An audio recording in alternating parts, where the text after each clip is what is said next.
Hello বন্ধুরা, good morning, welcome back to my channel. তো বন্ধুরা, তোমার সকলে কেমন আছো? আশা করছি ভালো আছো, আর আমিও ভালো আছি।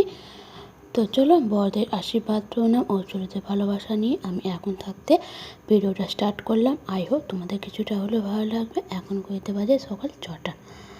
তো সকালে রান্না রোজকার মতো। তো জানো, দাদাভাইয়ের ডিউটি রান্না আমাকে 8:30টার মধ্যে রান্না কমপ্লিট করে ফেলতে হয়। আর রোজকার মতো সকালে ঘুম থেকে উঠে বাসি কাজকর্ম সেরে নাড়িটা চেঞ্জ করে তারপর রান্নাঘরে চলে এসেছি। এদিকে রান্নাঘরে এসে আনাজটা কেটে ফেলেছি। এখানে পটল আলু চিংড়ি মাছ দিয়ে তরকারি হবে, আর হচ্ছে ঢেঁড়সের ঝাল হবে। তো এদিকে দেখো, চিংড়ি মাছটা প্রথমে ভেজে রেখেছি, তারপর পটলটা ভেজে, এবার আলুটা ভেজে, এবার পটল আলু তরকারি করতে যা যা লাগে সেইগুলোই টুকটুক করে, মানে যা যা করতে দিয়ে রান্না করতে হয় সেগুলি টুকটুক করে। তো চলো করতে থাকি। আর আজকে তোমার থেকে আমি পটল আলু চিংড়ি মাছের রেসিপিটা তো শেয়ার করব। ভিডিওটা ভালো লাগলে লাইক কমেন্ট করে দিও, আর হচ্ছে সাবস্ক্রাইব করে চ্যানেলটার পাশে থেকো। তো বন্ধুরা, দেখতে থাকো। তো দেখো, প্রথমে আলুটা ভেজে তারপর লাল লাল করে পেঁয়াজটা ভেজে নিলাম, তারপর রসুনটা দিয়ে ভেজে লঙ্কা গুঁড়ো হলুদ গুঁড়ো দিয়ে একটু ভালো করে নেড়ে চেড়ে নিলাম। নিয়ে তারপরে এতে একটু দেখো, একটু কষা হতে একটু তেল দেবো। তেল দিয়ে তারপরে তেলটা দিয়ে একটু নুন দিলাম, চিনি দিলাম স্বাদ মতো, পরিমাণ মতো, তারপর একটু আদা দিলাম, দিয়ে ভালো করে কষে নেবো। কষে তারপরে এতে জল দিয়ে দেবো।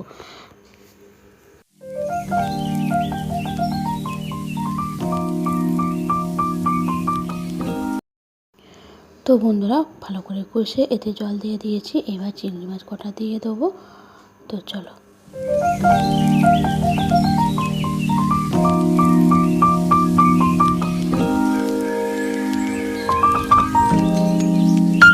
তো চিংড়ি মাছগুলো দিয়ে দিয়েছি। এবার ভাজা পটলগুলো দিয়ে দিলাম।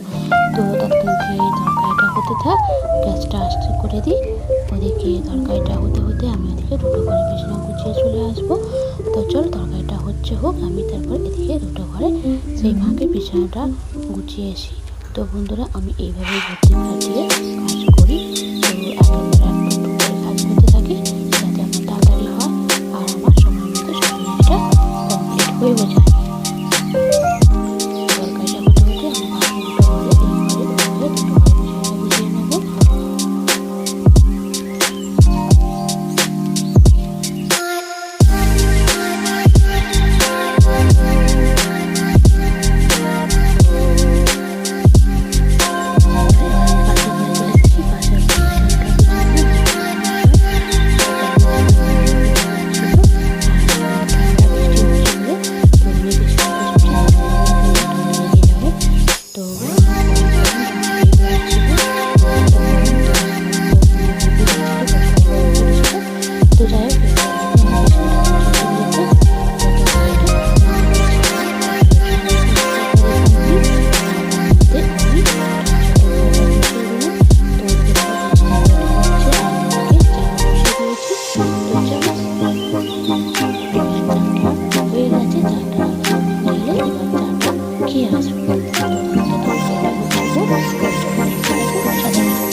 কাজগুলো করে থাকি। তো চলো বাসনগুলো ধোয়া মাজা করে নিই। তো এদিকে দেখো মাজা দেওয়া কমপ্লিট হয়ে গেছে। তো এগুলো জলটা ঝরে যাক, তারপরে যেখানে জিনিস সেখানে গুছিয়ে রেখে দেবো। তাদেরকে জলটা ঝরুক, দেখতে থাকো, সাথে থাকো।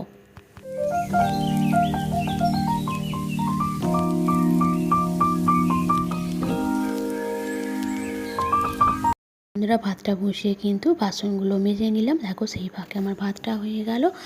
আর ভাত হতে হতে বাসনটা মাজা হয়ে যাওয়ার পর কিন্তু আমি তরকারিগুলো সব ঘরে মানে এই রান্নাঘর থেকে ঘরে নিয়ে এসেছি পাখার তোলা। আর এদিকে ফ্রিজ থেকে কালকের বেগুন ভাজা আর হচ্ছে তোমার কাঁঠালের তরকারি ছিল, সেটা বার করে আমি একধারে গ্যাস জেলে আমি গরম করে নিলাম। তো ওদিকে দেখো এবার হচ্ছে 8:20, তো ঠান্ডা হয়ে গেছে। আমি এবার দাদাভাইয়ের টিফিন বক্সটা রেডি করে দেবো। তো চলো, পটল আর চিংড়ি মাছের তরকারি তো হয়েই গেছে, তো সেই দিয়ে দাদাভাইকে টিফিন বক্সে রেডি করে দেবো। আর আমরা দুপুরবেলা এই দিয়ে ভাত খেয়ে নেবো। তো তরকারিটা কিন্তু ভালোই হয়েছিল। তো চলো দাদাভাইয়ের টিফিন বক্সে রেডি করে দিই আর দাদাভাইকে দেখাচ্ছি। আর তরকারি দেবো, দাদাভাই কিন্তু বেশি তরকারি পছন্দ করে না, আর বেশি দিলেও কেমন করে। তো ওই জন্য যতটুকু পারি নিয়ম মতো দেখিয়ে দিই।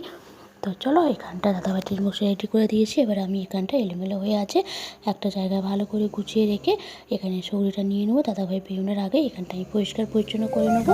তো চলো দেখতে থাকো, সাথে থাকো।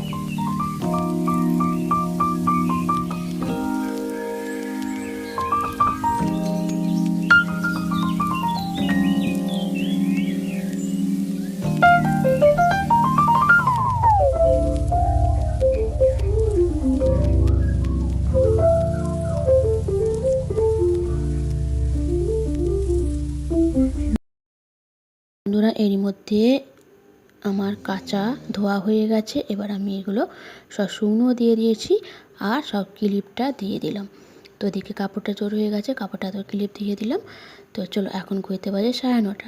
তো ওপর দিকে চলে এসেছি, এসে এবার গ্যাসটা মুছে রান্নাঘরটা পরিষ্কার করে নেবো। তো এক এক করে এরকমভাবে আমি বুদ্ধি খাটিয়ে কাজটা করি, আর সময় নষ্ট হয় না, আর তাড়াতাড়ির মধ্যে আমার সব কাজ কিন্তু কমপ্লিট হয়ে যায়। তো চলো রান্নাঘরটা পরিষ্কার করে নিই। তো বন্ধুরা ওদিকে টুকিটাকি যা যা কাজকর্ম ছিল সেই সব কাজ কমপ্লিট করে চলে আমি কিন্তু এই ঘরে চলে এসেছি। এবার ঘরগুলো পরিষ্কার করতে তো ঝাড় দিয়ে দিচ্ছি। সকালে বাসি কাজকর্ম করি, তাড়াহুড়োর মধ্যে করা হয়, এত ভালো করে সব কিছু থেকে পরিষ্কার পরিচ্ছন্ন করা হয় না। কারণ দাদাভাই সকালে রান্না 8:30টার মধ্যে আমাকে রান্নাটা কমপ্লিট করতে হয়। আর সকালে ধরো 5টায় উঠি, উঠে আগে নাইটিটা চেঞ্জ করে আর রাত্রিতে রোজ বাসনটা মেজে রাখি। সকালে উঠে খালি উলুলো করে ঝাঁটা দিয়ে দিই আর গেট করে এগুলো হালকা করে একটু মুছে নিই। কেননা সবটা মুছতে গেলে ভালো করে ঝাঁট দিতে গেলে আমি 8:30টার মধ্যে দাদাভাই রান্নাটা কমপ্লিট করতে পারবো না। তো ওই জন্য দাদাভাই চলে গেলে আমি এক এক করে সব কাজ করে ফেলি। তো এদিকে দেখো ঝাড়টা দেওয়া হয়ে গেছে, এবার আমি মুছতে শুরু করে দিয়েছি। তো দুটো ঘর, তাহলে রান্নাঘর মুছতে কিন্তু অনেকটাই সময় লাগে। তো সকালে সেইটা আমি পেরে উঠতে পারি না। তো কেননা তাহলে আমাকে করতে গেলে ভোর 4টার সময় উঠতে হবে, আমি অত সকালে উঠতে পারবো না। তো ওই জন্য সকালে উলু করে যা যা করার টুকটাক করে যেগুলো না একদম করা নিয়ম পাড়ার মতো সেগুলো করে তারপর দাদাভাই চলে গেলে আমি ভালো করে এরকম করে সব কিছু করে নিই। আর একদিকে কী বলতো, সকালে তাড়াহুড়ো রান্না আর তাড়াতাড়ি উঠতে হোক, কিন্তু রান্নাটা হয়ে গেলে অনেক কাজ পাওয়া যায়, অতটা তাড়া থাকে না। তো সেই জন্য কোনো পিছু টান নেই, কাউকে খেতে দেওয়ার টান নেই। তো মেয়ে ব্যাপারে 1টা বাজুক 2টো বাজুক, তো খেলে কোনো অসুবিধা হয় না। দেখবে ছেলেরা বাড়িতে থাকলে ওদের জন্য সব কিছু তাড়াহুড়ো করে করতে হয়। তো ওরা চলে গেলে দেখবে অনেকটা কাজ পাওয়া যায়। আর সেই জন্যই তো সকালে উঠতে হোক তাড়াতাড়ি করে, কিন্তু এদিকে আমার কাজটা বেশ করতে ভালোই লাগে, সুবিধা হয়, টুকটুক করে করতে থাকি, অতটা আর তাড়াহুড়ো করতে হয় না। তো কেন বিশেষ করে গরমকালে তো খুবই কষ্ট হয়। তো যাই হোক বন্ধুরা, এরই মধ্যে কিন্তু আমার সব কাজ কমপ্লিট করে আমি কিন্তু চান করে নিয়েছি। চান করা হয়ে যেতে আমি কিন্তু মাথাটা আজরে সিঁদুরটা পরে আমি কিন্তু এবার পুজো করতে চলে এসেছি। তো বন্ধুরা কালকে রাত্রে কিন্তু সন্ধ্যে থেকে প্রচুর বৃষ্টি হয়েছে, সন্ধ্যে থেকে নয়, ধরো দুপুর 1টা থেকে রাত্রি 10টা অবধি প্রচুর বৃষ্টি হয়েছে। যাই হোক বন্ধুরা, ভিডিওটা আমি এখানে শেষ করছি, ভিডিওটা আর বাড়াচ্ছি না। সকলে সুস্থ থেকো, ভালো থেকো, আর ভিডিওটা ভালো লাগলে লাইক কমেন্ট করে দিও আর সাবস্ক্রাইব করে চ্যানেলটার পাশে থেকো। তো